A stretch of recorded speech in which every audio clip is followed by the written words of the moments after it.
what's up? Today I am headed to LAX, and this was a super short notice trip. I literally booked the flight yesterday and I'm going to Cairo, and the point of this project is to go and help our refugee brothers and sisters from Palestine and from Sudan that are in Egypt and in Uganda. So Bismillah, I hope this is a beneficial trip and that we can highlight their cause and that we can fundraise the money that we need to help them live better lives as new refugees in their new countries. I am super excited to make my way to Cairo, and honestly the worst part of it all is going to LAX. Now, I only live about 40 or 50 miles from the LAX airport. I live in Orange County, but it's just a nightmare getting up there. I travel a lot, so I feel like I have this down to a science. I always travel really light, but I make sure to bring a carry-on with all of my essentials. It's my laptop, a scrunchie, I've got my prescription glasses, a pen so I can fill out my customs form, my laptop charger just in case I have a long layover. I've got my selfie light in case I need to film anything.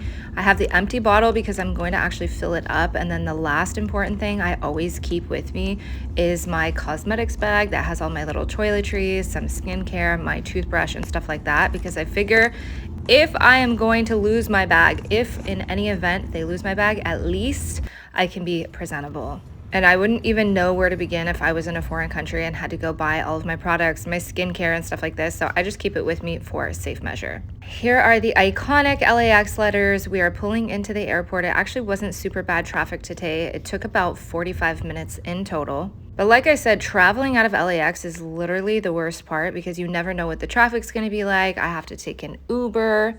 And then once you get to the airport, it's just absolutely jam-packed nonstop to try and get over to the international section.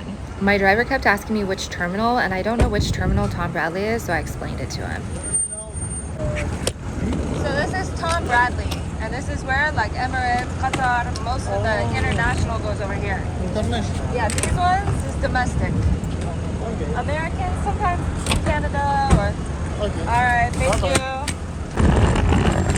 Okay, so these bags are lighter than they look.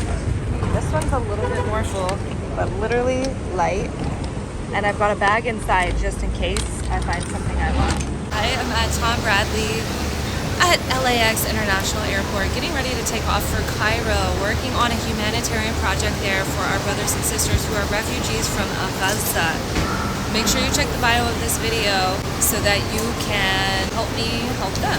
So we're gonna follow up on our last project there and do more there. So come with me as I get checked into the airport and make my way. Today I'm gonna be landing in Dubai for a short layover and then on to Cairo. So this is that. I was really excited because the Emirates area literally had zero line. It's always super stressful when I come to the airport because a lot of times they do additional screening. So the first thing I do is check my boarding pass to see if there's 4 S's on it. And usually I can tell if I'm gonna get it or not if they let me check in online. And so I'm flying Emirates today. It did let me check in, which I was super excited about. And I just got the boarding pass and it does not have the S's. So it seems like security is like super long. I've never seen this kind of line to go upstairs ever. So hopefully it's quick and I have about 2 hours, so I'm good to go. So when you fly from LAX and international, you basically check in, you go upstairs, and then once you're upstairs, you wait and you go through the TSA checkpoint. Alhamdulillah, I really didn't have additional screenings today, but what is this chandelier? So this is a brand new hat, and it's really hard to find hats that are not branded for boycott purposes. And when I put it through, I put it in my bucket, and it must have fallen off and got stuck under the bucket behind mine. And when it came down on like the roller things, it was like the other person's bucket and my hat was just... So I got a plain one and now I should have done black like I normally do. Alhamdulillah though. Like a lot of it came out, but I mean this is just what I get for getting a light color. Call me cheap or whatever you want to call me, but I don't want to get a $9 bottle of water, so I always bring an empty one through security and then I go over to the fountain and fill it up, because when you get on the flight you're going to be super thirsty and they just give you like little cups or little bottles, so that's what I do to stay hydrated on the flight. And I always get an aisle seat so I don't have to wake the person up. I know everybody always thinks that like the window seat is the best. It's usually not comfortable. Aisle is best because you can get up and move freely, stretch your legs, and not have to worry.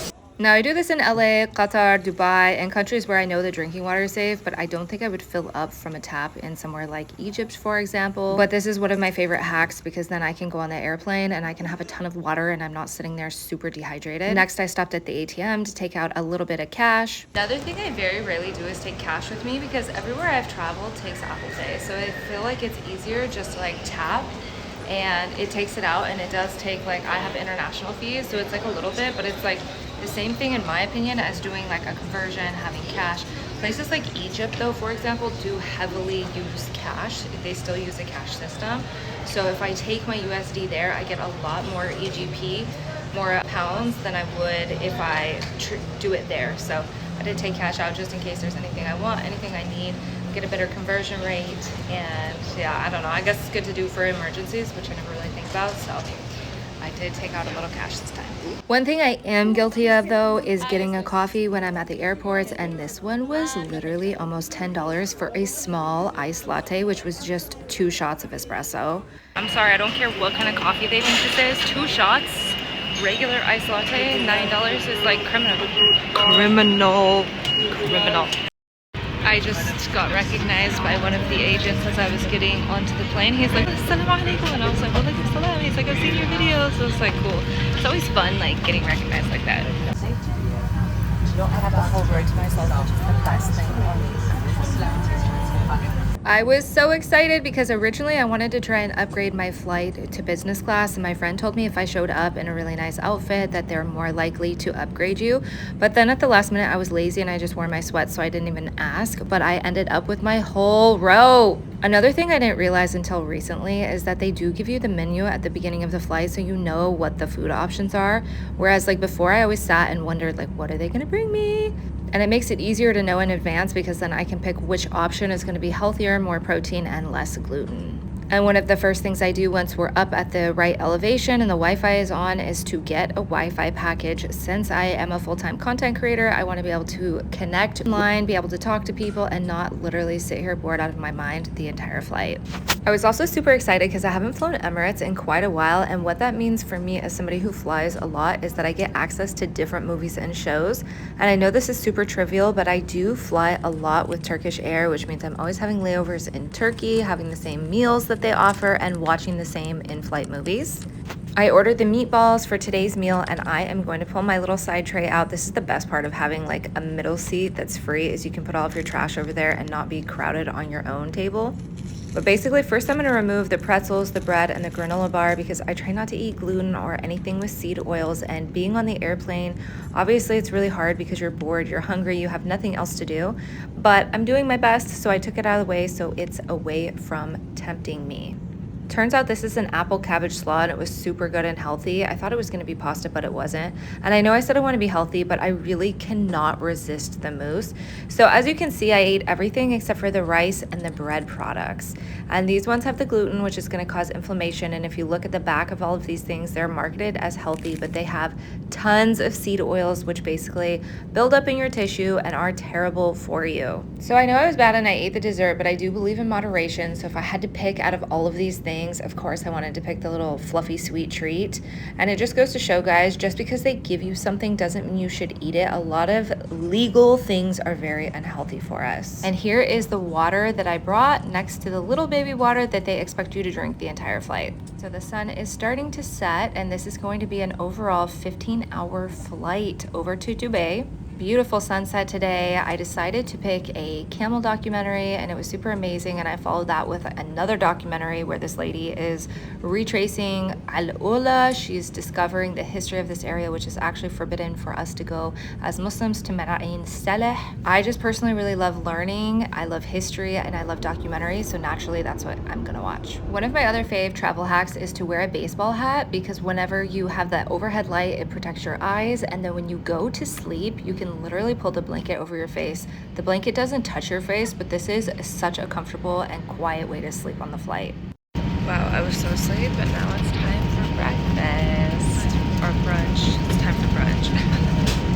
I hate when they wake you up and you're like so tired, but I'm hungry too, so let me show you what there is. I was really excited about this masala and then the yogurt. Let's see what it looks like. Here's another example of what I do and don't eat, and you can see I ate the eggs, but I left behind the beans, the potatoes, and the nitrate-filled processed sausage. I absolutely wouldn't eat that even if it's halal. I did take a sip of this juice because it was only 4 ingredients, but it's just too sweet, and I really just try and avoid the sugar. But again, there's another fluffy mousse dessert. It was like kind of a yogurt thing with mango, and it is actually mango season in Egypt, so I'm very excited to go over there and try the mangoes. I did get to drink my whole bottle of water, which was great. That's a little bit of hydration, but really it's probably not enough for 15 hours. We landed, alhamdulillah, and I have about 2 hours till my next flight. Please keep your seatbelt fastened and your personal electronic devices turned off following flight mode until the seatbelt sign has been switched off. This flight was pretty much empty. Every other row was empty, and every person pretty much had an entire row to themselves. So there wasn't a lot of waiting, which is great. One thing I find so annoying is when you go to get off of the flight, everybody jumps out of their seat, battles to get their luggage, and everybody just stands there waiting to exit. It's like, where do you think you're going? Tell me you're in Dubai without telling me you're in Dubai. If you've never been to Dubai, that's a reference to karak, which I feel like there is a chai, a masala, a karak shop on every corner here. So I asked her for a latte with a little Spanish sauce because I don't like it super sweet, and she nailed it. Like sometimes they just make it full sweet anyways. But bismillah, I have like an hour until we start boarding. Oh, there's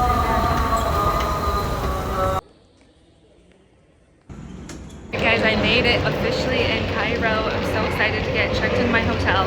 I'm here to visit the orphans from Gaza. Make sure to check the description of this video so you can donate, or you can click the link in my bio. Thank you guys so much.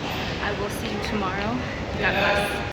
Good morning, guys. Assalamu alaikum. Sabah al khair. Thank you so much for tuning in today as we made our way to Cairo. I'm super excited to start this project. Check the description of this video if you'd like to donate to help the families who are from Gaza, who are refugees here in Egypt.